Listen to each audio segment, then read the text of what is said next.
Hey there, Python programmers. Welcome back to our Wordle code along. In this video, we're going to work on the make guess method. This method is going to just handle uh, receiving a guess from our user and determining if that is a successful, valid guess. So again, we're going to prompt our user, and then we're going to have to look at whatever they guess. And we are also going to have to add some validation or error handling. So if you don't have enough letters, or you have too many letters, we're letting you know, as well as if you've already guessed that word, we're also letting you know. Cool. So let's jump in.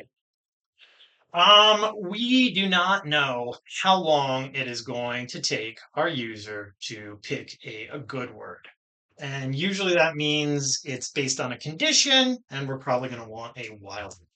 So I'm going to say bad guess equals true. We're assuming we've got a bad guess. And while we do have a bad guess, we're going to keep iterating. Cool. So the first thing we'll want to do is get that guess.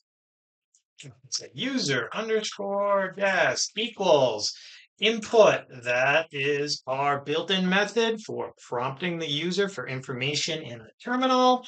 And we want to remember that input takes a string, and that string is going to be what you want to prompt them to enter. So we're going to use an F string. We're going to say, oh,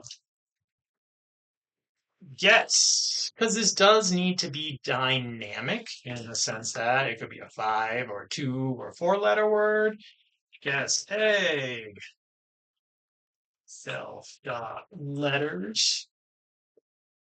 And again, remember that's only going to print 5. So we do need to say letter after it. W-O-R-D, colon. You typically want to have a space after your colon.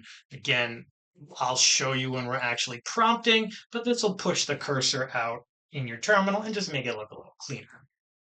I'm going to tack on a dash lower to this because whatever our user guesses, I want it to be instantly converted and saved to lowercase, mostly because all of our words in lowercase. So again, that makes it a lot easier to match. We have to match lowercase to lowercase.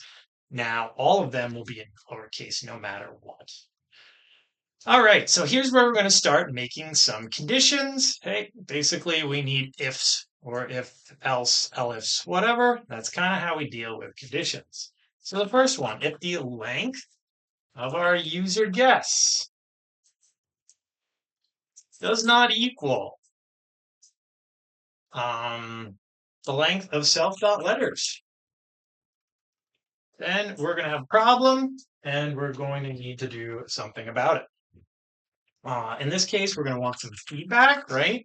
We're going to have to tell our user, hey, you didn't guess the right length word. So we say words must be, again, we can use our self.letters to make sure it's a dynamic based on how many letters we're playing with. Letters, long, and then maybe something like try again. We want to be polite to our user. Now, at this point, we already know if we're inside this if block, our user's made a bad guess. Basically, the thing they need to do the very most is make a brand new guess. And there's something we can do to basically start the while loop over again. And that's continue. And if you got here, we need to start over. So that's our first condition, if you didn't guess the right amount of letters. Here's another really easy one we can test, and I'm going to do it with an elif. If our user guess is already in self.guesses, right? Because we are keeping track of all guesses in self.guesses. So if it's already there, oh boy, we don't want the same guess again. We should probably tell our user they already guessed it and then have them move along to another guess. You guessed. And here we can use user guess to reference it, just so they see, and then we can tell them to try again. Exciting. Cool. Just like last time, if we've gotten to the scenario, our users made a boo-boo, got to get them to make a new guess already. So we can just go ahead and continue back to the beginning of our while loop. Our last scenario, basically we guessed the right amount of letters and we haven't already guessed that one. So we're going to say this is a legitimate guess and we are ready to treat it as that. So the first thing we're going to want to do is stop having our user guess. So we'll set bad guess now equal to false. When that happens, no more looping. But now we've decided it's a legitimate guess. So we kind of need to like record that in the class. So again, the other methods will now know that's happened. We have a self.guess. This is what we decided is going to be a string that holds the most recent guess. Hey, that's our user guess. So we'll have that for now. Ooh, we also need to record it in self.guesses, where we're recording all of them. Now, here's why I wanted to use self.tries. We need to index into the 0 index, the very first place in our list of guesses. Considering tries is at 0 right now, it is the perfect index to be using.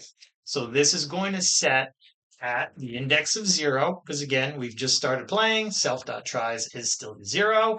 We're going to actually record it as our guess. And then, and again, very important to do this afterwards, now we need to increase self.tries. If we did it beforehand, oh, that would have been good because it would have been a 1 and then we would have indexed into the 1.